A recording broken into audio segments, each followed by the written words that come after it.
दारावर मराठ्यांचे निशाण उभारले.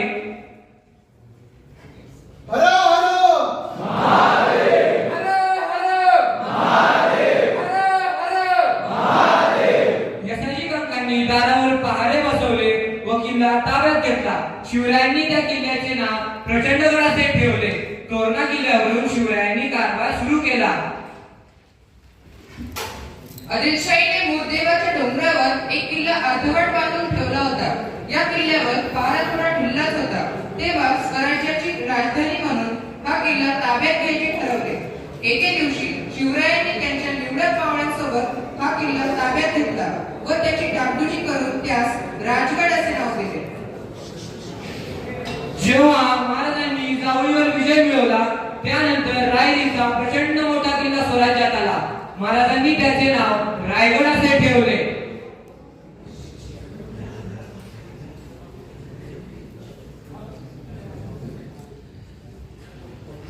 महाराजांची शिवाजी महाराजांची कीर्ती बेफाम होती. महाराजांची कीर्ती बेफाम भल्या भल्यांना फुटेला काम त्याला कोण गाणी नाही सगळं तर काय कुठे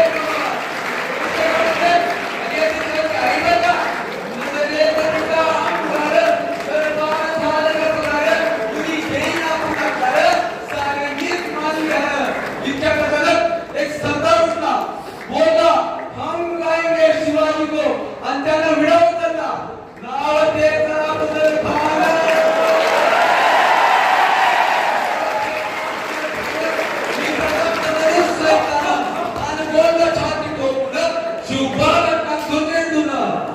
वाटेत भेटी त्याला चिंडीत खेचीत खानाची सेना निघाली. गावावर लुटली देवळं उद्ध्वस्त केली. आया बहिणींची आबरू लुटली. कोण रोखणारे वादळ आता शुभाचं काही खरं बरं का. इकडे निजाम तिकडे मोगल पलीकडे इंग्रज जो तो हेच बोल लागला. राजांची सेना मुडवर खानाला कसा थोपणार.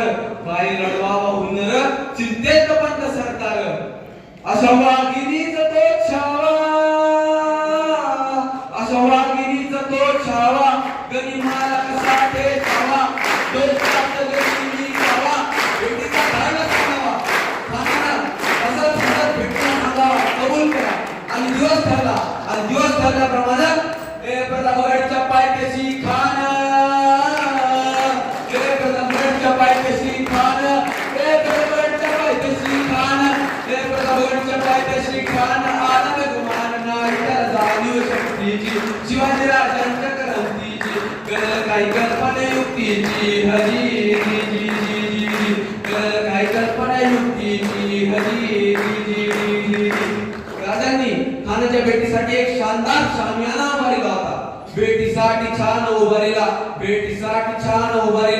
नक्षीदार शामियानाला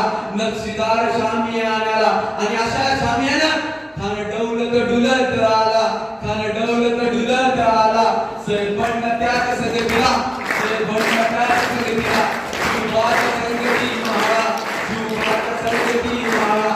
राजांना पाहून खान म्हणतो कसा खान हाक मारितो हसरी खान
बरोबर नाही असे म्हणून जिजामातांनी कोंढाणा परत घ्यावा अशी इच्छा व्यक्त केली. त्यामुळे शिवरायही कोंढाणा स्वराज्यात असावा या विचाराने चिंतित होते. एके दिवशी तानाजी मालुसरे शेलार मामांना सोबत घेऊन रायबाच्या लग्नाचे आमंत्रण देण्यासाठी शिवरायांकडे गेले. दुसरा स्वीकारावा महाराज. बोला तानाजी. रायबाची लग्नाची पत्रिका. तानाजी, रायबाची लगीन आहे ते ऐकून आम्हाला फार आनंद झाला, परंतु आम्ही स्वतः काही लग्नाला येऊ शकणार नाही, कारण आम्हाला कोंढाण्याच्या मोहिमेवर जायचे आहे. महाराज, तानाजी जिवंत असताना आपण आज त्या जीवावरच्या कामगिरीवर जाणार हे शक्य नाही. आधी लगीन कोंढाण्याची मग माझ्या रायबाची. शिवाजीराजांच्या मनातील चिंता तानाजीला खूप थांबवत होती. पण तानाजीच्या या वचनामुळे शिवरायांनी त्यांना कोंढाण्याची जबाबदारी दिली.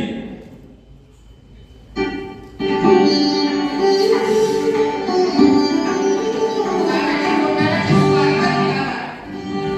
गडाला 2 दरवाजे होते. दोन्ही ठिकाणी उदयवानने पक्का बंदोबस्त ठेवला होता. तानाजींनी गडावरती तळणी केली. पश्चिमेला उंच कडा होता, त्या बाजूला पहारा होता. तानाजीने कडा चढून जायचे ठरवले. उदयवान शूर योद्धा होता, त्यामुळे औरंगजेबाने त्याला दक्षिणेत कोंढाणा किल्ल्याच्या संरक्षणाची महत्त्वपूर्ण जबाबदारी दिली होती. उदयवान क्रूर होता, पण त्याने लढाईला पहिले पाऊल उचलले नाही. माघ महिन्याच्या वैद्य नवमी रोजी रात्रीची वेळ होती.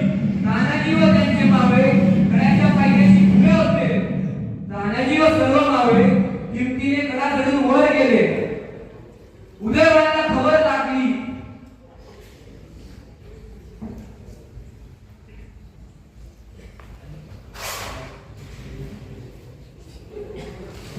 युद्ध किल्ले तयार हो जाओ. हाताच्या परिस्थितीत लढाई सुरू झाली.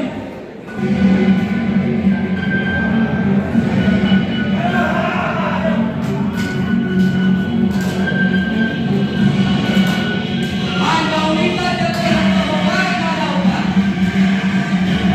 तानाजी सुवाचा करत होता.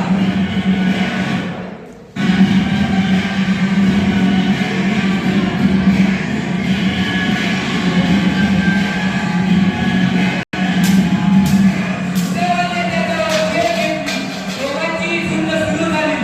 शूरवीर कोणी वाटेना. या झुंजेत तानाजीची गाठ सुटली. हातावर वार धरत त्यांचा हात गंभीर आला.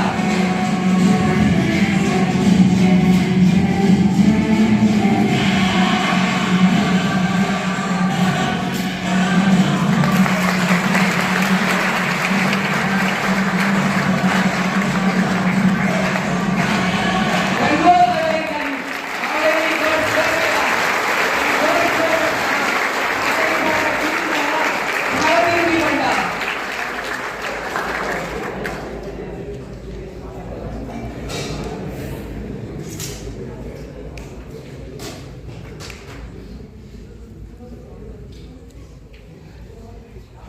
महाराज, गड आला.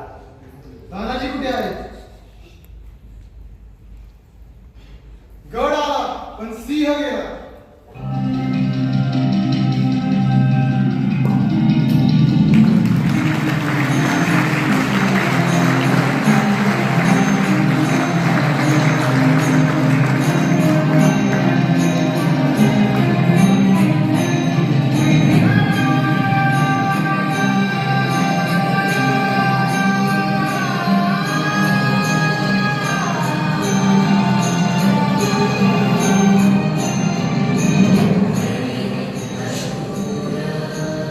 खडे कपालींशी मैत्री करून रणात उतरले मावळे. स्वराज्याच्या हाकेसाठी प्राणावर पाय ठेवले.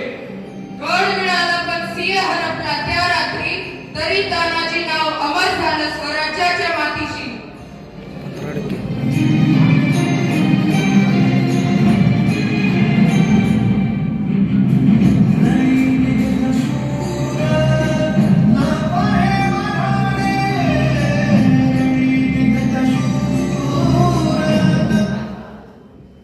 महाराजांनी 6 जून 1674 मध्ये स्वतः राज्याभिषेक करून घेतले आणि मराठ्यांचे स्वतंत्र आणि सार्वभौम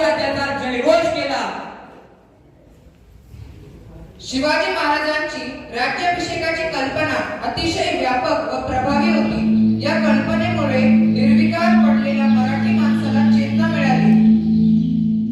या समारंभ प्रसंगी